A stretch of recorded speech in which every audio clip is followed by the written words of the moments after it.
I'm sure we have all heard that unexplained noise late one night or had a door close on its own, but most time they are just marked up to paranoia or the wind. But what if it wasn't the wind that closed that door?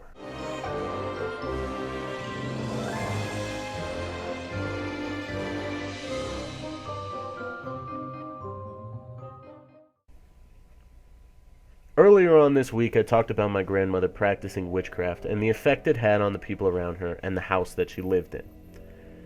But that house also has a history of ghost experiences. When my grandmother moved from this house, she sold it to my father's niece. After fires, put-offs, and bad luck, they did eventually move in. Years later, my mother was talking to these people, and one of the daughters had mentioned that her and her sister had two imaginary friends named Bobby and Connie that lived underneath their beds. Their mother wasn't too worried. I mean, what kid didn't have an imaginary friend, right? But soon after, these kids started coming in crying, telling their mother that their friends Bobby and Connie were scratching and hurting them. Still not too concerned until one day their mother was watching the kids play with their imaginary friends on the swings. She noticed that the swing was weighed down, like there was a person sitting on the seat. She decided that she would call in a medium and get an analysis of the house. The medium told her that the house was cursed, but didn't elaborate too much about it. Her sister decided to do a bit of research on the house and found that there were two fires on the property in the 1800s, but no records of any deaths.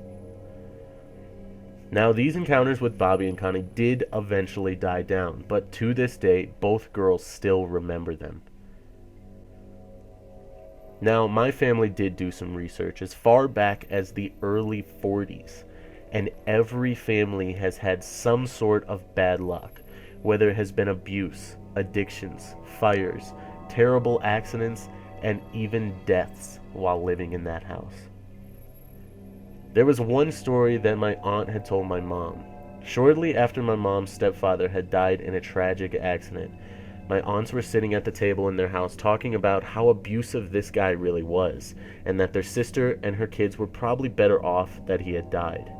When all of a sudden, a picture flew 6 feet off the wall across the room and crashing into the corner. Being superstitious, one of my aunts started apologizing to him and even refused to talk about him again. My aunt later told her sister that one night her son, who had just learned to talk, stood up in his crib and started calling for Bud, my step-grandfather. That night, he died in a car wreck. So within a few weeks of his death, he had already come to see his 1-year-old nephew and my 96-year-old great-great-great-grandmother. After that, seeming to have just disappeared from our world. Let me know in the comments, do you believe in ghosts? If so, tell me your ghost stories.